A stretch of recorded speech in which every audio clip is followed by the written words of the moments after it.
Imagine, just for a moment, that the barrier is gone. You step into a machine of chrome and glass. You punch in a date, and the world dissolves around you. Suddenly, you are standing in the humid, fern-choked air of the Cretaceous period, staring up at the terrifying majesty of a Tyrannosaurus Rex, or perhaps you spin the dial forward 50, maybe 100 years. You sit across a table from a stranger who has your eyes your great-great-grandchild, and you ask them if everything turned out okay. It is the ultimate fantasy. It is the seductive promise that we are not bound by the relentless, linear march of the clock. Culture has been obsessed with this idea for over a century. From the Victorian machinery of H.G. Wells to the DeLorean's flaming tire tracks, all the way to the quantum realms of the Avengers, we are addicted to the rewind button. We love these stories because they offer us a secret hope that mistakes are not permanent, that death is not the end, that if we just had the right technology, we could go back and fix it. But pause the film. Turn off the glowing screens. When we strip away the Hollywood gloss and the narrative convenience, we are left with something much colder. We are left with a question that isn't about engineering, but about the fundamental architecture of reality. Is time travel actually a valid metaphysical possibility? Or is it just a comforting delusion we use to cope with our mortality? Because when you look closely at the logic required to bend time, you don't find a world of adventure. You find a glitch. You find a violation of the basic rules that hold the universe together. If time travel is possible, then our understanding of cause and effect, the very mechanism that allows you to understand this sentence right now, is fundamentally wrong. And if cause and effect are wrong, then everything we think we know about our own lives is a lie. To understand the severity of this glitch, we have to look at the foundation of our reality.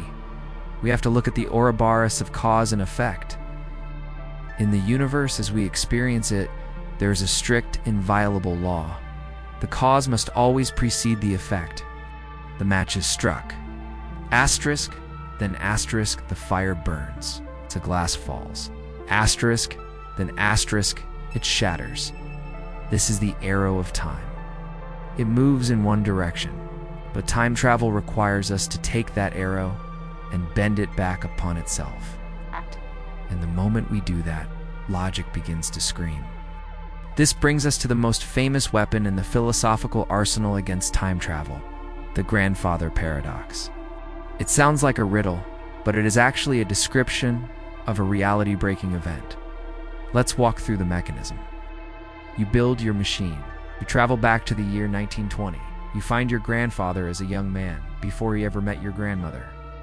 And for the sake of the thought experiment, let's say you eliminate him. You raise the weapon. You pull the trigger. The man falls.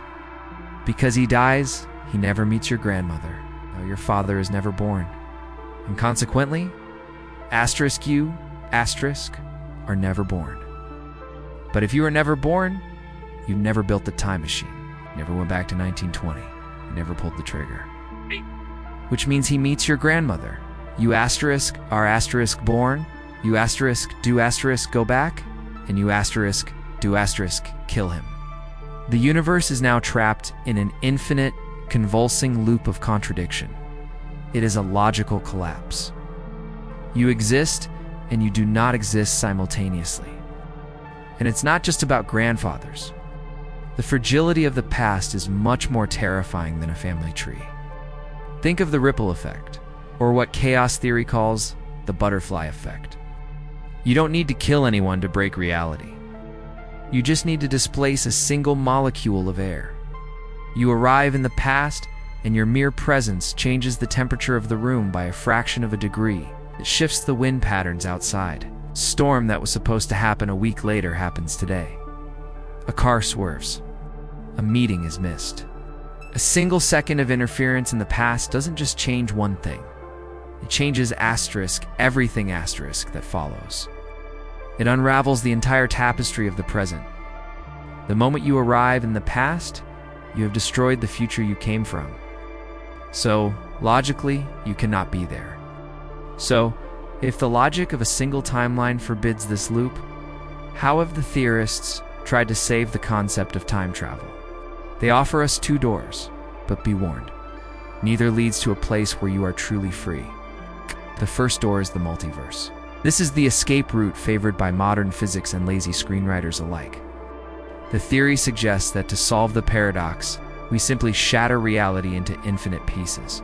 In this framework, when you go back and kill your grandfather, you haven't actually changed your past. Instead, at the moment of the trigger pull, reality splits. You have created a new, divergent timeline, a parallel universe where you never existed. But the original timeline, the one where you were born and built the machine, remains intact, floating somewhere else in the quantum foam. It sounds neat, it solves the physics, but philosophically, it is a nightmare. Think about the cost of this solution. If every choice, every trip back, simply spawns a new universe, then consequence loses all meaning.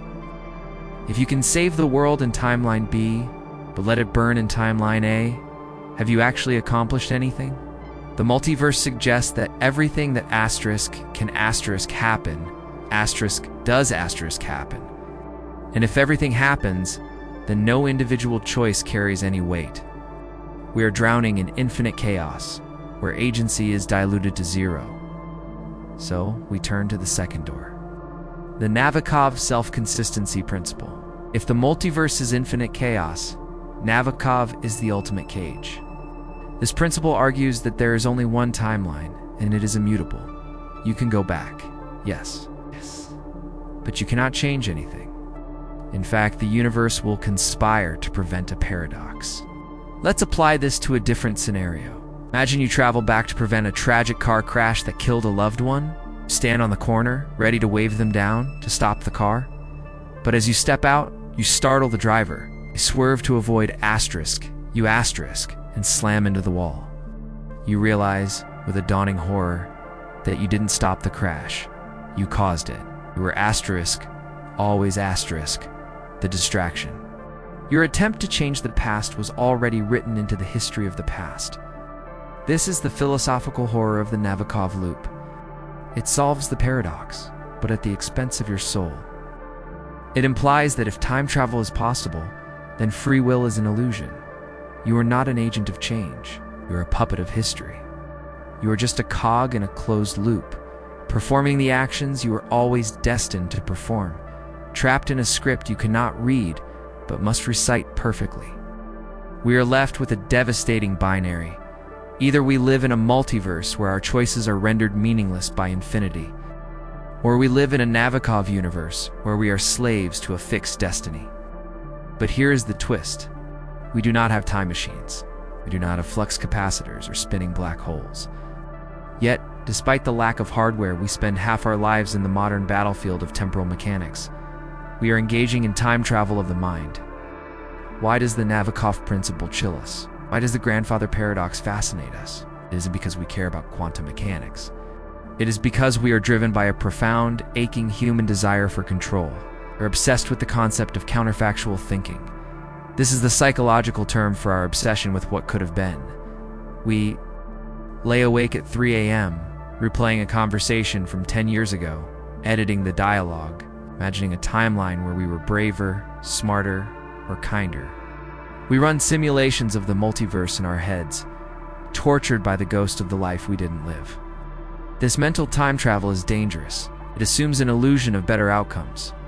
We operate under a cognitive bias where we believe that if we could just go back and change that asterisk, one asterisk, mistake take the other job, not send that text, turn left instead of right, that the result would be a utopia. But we forget the butterfly effect, forget that our lives are complex, chaotic systems. If you remove the tragedy from your past, would you lose the resilience you have today? If you erase the heartbreak, would you also erase the empathy it taught you? We assume we can perform surgery on our history, cutting out the tumors and leaving the healthy tissue. But memory and identity are not modular. They are a tangled mess. To change one part is to change the whole. This obsession creates a modern paralysis. We become so afraid of creating the wrong future. so terrified of locking ourselves into a timeline we might regret that we freeze in the present. We are so busy looking backward at what we should have done, or looking forward at what we might do, that we render ourselves absent from the only moment that actually exists.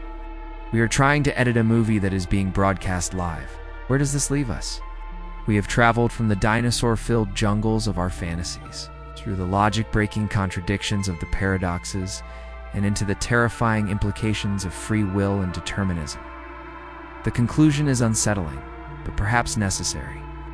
Time travel, in the physical sense, is likely impossible. The universe protects its chronology with the ruthless armor of logic. The past is sealed behind glass. But this impossibility is not a prison. It is a gift. If the past is immutable, as the Novikov Principle suggests, then we are liberated from the burden of fixing it. We cannot undo what has been done. The ink is dry. The desire for a time machine is at its core a refusal to accept reality. It is a rejection of the impermanence and imperfection of life. Perhaps the reason we look for a machine to fix the past is that we are too afraid to take responsibility for the future. We want to be editors of our story, but we are only allowed to be writers. And the only page we can write on is the one open in front of us right now. We are all time travelers, journeying together into the future at the rate of exactly 1 second per second. We cannot turn the ship around. We can only steer it from here. And that, in the end, is the only power we have ever had, and the only power we will ever need.